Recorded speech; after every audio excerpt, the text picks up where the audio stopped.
नमस्ते।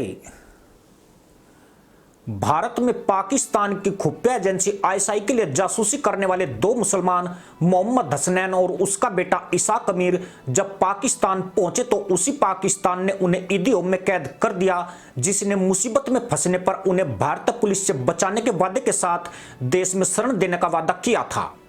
मोहम्मद हसनैन और इसाक अमीर दोनों पिछले 6 साल से आईएसआई के लिए काम कर रहे थे और 6 महीने से भारतीय एजेंसियों के रडार पर थे और जल्दी ही उन पर शिकंजा कसने वाला था। मगर इससे पहले कि एजेंसियां उन तक पहुंच पाती, वे रातों रात देश से फरार हो गई। इसके लिए उन्होंने बड़ी चालाकी से काम लिया।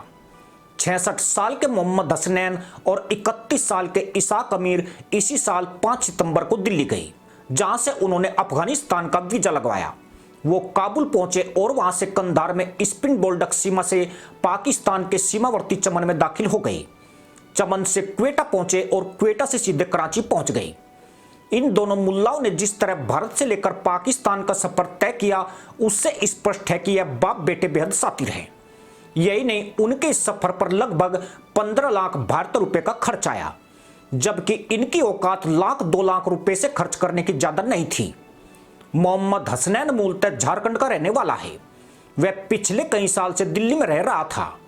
1989 में उसकी शादी हुई, जो पौने 4 साल तक चली थी, लेकिन इन पौने 4 सालों में उसने 2 बेटे पैदा कर दिए, जिसमें एक हुरो की खोज में चला गया, जबकि दूसरा बेटा इसाक अमीर उसकी इकलौती संतान है। इसाक पूरी तरह मदरसा पैदाइश है और वह जीवन में कभी स्कूल नहीं गया है।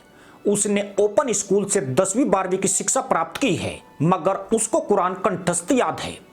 भारतीय खुफिया एजेंसियों को इन बाप बेटों ने कैसे चकमा दिया, वह आईएसआई के साथ मिलकर इनके द्वारा खेले गए खेल से साबित हो जाता है। आईएसआई द्वारा आबू धाबी में एक फर्जी कंपनी के नाम से मोहम्मद हसनैन और उसके बेटे इसाक अमीर को नौकरी का प्रस्ताव आया, जिसमें उनकी तनख्वाह 4000 दिरहम थी। 10 सितंबर 2023 को ही नौकरी शुरू करनी थी और ज्वाइनिंग लेटर इशू हो चुका था। पर यहां आईएसआई से एक भारी गलती हो गई। वह 66 साल के एक बूढ़े को, जिसके पैर कब्र में जा चुके हैं, उसे भी बेटे के समान वेतन मुहैया करा रही थी और यह बेहद ही चौंकाने वाली बात थी। खास बात यह कि अप्रैल 2021 से 15 अक्टूबर 2021 तक, यानी लगभग 6 महीने तक इसाक दुबई में एक कंपनी में नौकरी के नाम पर गया था, पर वहां ऐसी कंपनी थी नहीं, बल्कि उसने यहां से पाकिस्तान की यात्राएं की थी, जिसके लिए फर्जी पासपोर्ट का इस्तेमाल किया गया।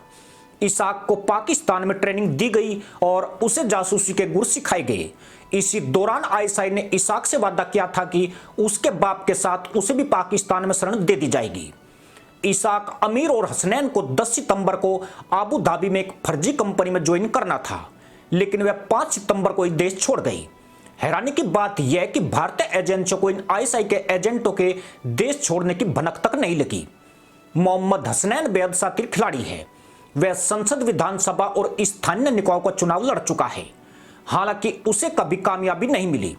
लाखों रुपए खर्च करके पाकिस्तान पहुंचने वाला हसनैन 15-20 सालों से दिल्ली के जाफराबाद में किराए के मकान में रहता था और हाल ही में वह एजेंसियों के रडार पर आया तो गौतमपुरी में शिफ्ट हो गया था। उसकी आर्थिक स्थिति ऐसी थी कि वह दिल्ली में अपना खुद का मकान नहीं बना पाया। बाप बेटे लंबे वक्त से आईएसआई के लिए काम कर रहे थे।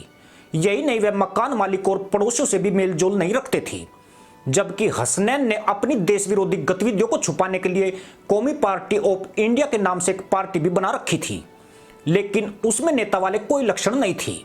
वह एक साप्ताहिक अखबार भी निकालता था, जिसमें भड़काऊ सामग्री छापकर मुसलमान युवाओं को आईएसआई के लिए जोड़ने का काम करता था। हालांकि यह अखबार 5 साल पहले ही बंद हो चुका है। पिछले कुछ महीनों से हसनैन भारतीय एजेंसियों की नजर में चढ़ा हुआ था। दोनों बाप बेटों को अपनी गिरफ्तारी का डर भी सता रहा था। रिपोर्ट्स बताती है कि मोहम्मद हसनैन और इसाक अमीर ने भारत में आईएसआई के लिए स्लीपर सेल का नेटवर्क खड़ा कर दिया है। उनके पकड़े जाने पर स्लीपर सेल नेटवर्क ध्वस्त हो सकता था, इसलिए आईएसआई भी उन्हें भारतीय एजेंसियों की पकड़ से बचाना चाहती थी। यही वजह रही कि आईएसआई ने सटीक प्लानिंग से उन्हें सुरक्षित निकाल लिया। दोनों बाप बेटे के पाकिस्तान पहुंचने पर आईएसआई ने जो कहानी क्रिएट की, वह भी कहीं ना कहीं हैरान करने वाली है। जो हसनैन भारत में खुद को सोशल वर्कर कहता था और कई बार चुनाव लड़ चुका है, वह खुद को भारत में प्रताड़ित मुसलमान बताकर भारत की छवि धूमिल कर रहा है। और यह बात किसी को भी हजम नहीं हो रही है। हसनैन के चुनावी शपथ पत्र से मालूम होता है कि उस पर आईपीसी के तहत 3 मुकदमे दर्ज हैं। उसे रोहिंग्या मुसलमानों पर हिंसा के विरुद्ध प्रदर्शन वाले पोस्टर चिपकाने पर जेल भेजा गया था। हालांकि वह कितने दिन जेल में रहा इसकी कोई खबर नहीं है।